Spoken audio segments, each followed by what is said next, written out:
Kaixo danoi, ongi etorri danoi beste bideo batea.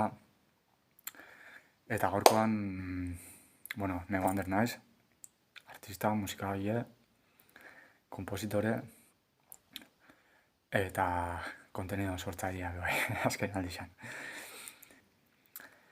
Adibide moduan hartu dio eurei pasautxako indana, guk ez komedileko eurak inoin akatzak.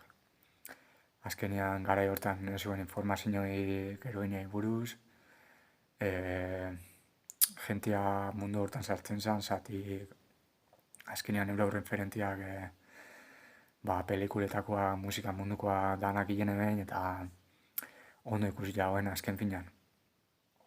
Gero ikusi du, zelako eragina auki behin gizartean eta euratan eta hori dana, ez? Orduan, ni gustu garrantzitsua da katz hori jati ikastia, berriz be ez jausteko zulo hori jan. Beba esan behar hau, grupo honek hasi zionean ez ukain asko gondiokan ez zuen instrumentua dominaien, ez ukain habilidade asko, ez ukain instrumentuak kasu askotan, eta alata deurak aurre inoin.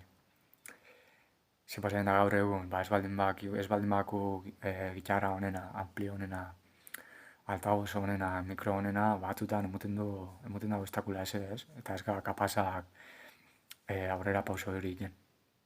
Nik uste dut importantea gala azteia bakoitzak honakin. Baldin bakotzu gitarra nahiko ondosuna egin dagoena eta ampli txiki bat edo mikro sentzillo bat, nire ustez askotan nahiko esaten da. Ez da lujo biharrik hasieratan. Eta gauzia lantzailea, lantzatu, probau, behitu zerrek funtzionaren dutu, zerrek ez, eta hortatik ikastia. Osea, ez da besteik. Baina hori, nik uste dut importantiena gogua egitea da. Gogua eta gozia eta benetan intentzinoa gauzak egiteko.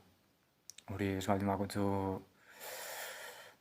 nire ustez asturek eza nakin. Osea, eukileko zu munduko amplia honena o gitarra honena, ez baldin bakotzu gozia eta ez baldin baizatzu barrutik urteten, ez da gauza asko egiteko. Orduan, importantea batez gogua egitea eta gozia, bebai gauzak egiteko.